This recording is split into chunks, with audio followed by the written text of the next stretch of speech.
આગળ વાત કરીએ સુરત ક્રાઇમ બ્રાન્ચે સુરત એરપોર્ટ ખાતેથી હાઇબ્રિડ ગાંજો ઝડપી પાડ્યો। બેંકોકથી સુરત આવતી એર ઇન્ડિયા ફ્લાઇટમાં ગાંજો હોવાની પોલીસને બાતમી મળી હતી, જેને આધારે પોલીસે શંકાસ્પદ મુસાફરોની તપાસ હાથ ધરી। તપાસ દરમિયાન 16 પેકેટ હાઇબ્રિડ ગાંજો મળી આવ્યો, જેની અંદાજિત કિંમત કુલ 6.18 કરોડ રૂપિયા હોવાનું જાણવા મળ્યું।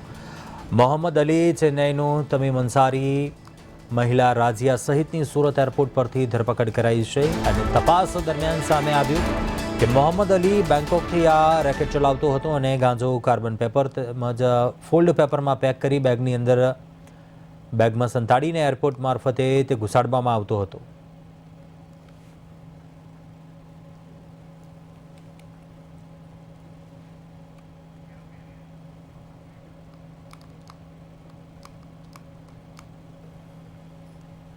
આ તપાસમાં CISF, air intelligence unit, DRI વગેરેને પણ સાથે લેવામાં આવ્યા હતા અને સાથે મળી આમની બંને બેગો ખોલવાની પ્રોસીજર કરવામાં આવી હતી। તો બંને બેગોમાં બીજી બે બેગ અંદર બીજી મળી હતી, તો ટોટલ 4 બેગ થઈ। આ ચારેય બેગના દરેક સાઈડના cover double bag cover pack કરીને રાખવામાં આવ્યા હતા। આ કવર હટાવતા દરેક નીચેથી 2 પેકેટ મળ્યા હતા।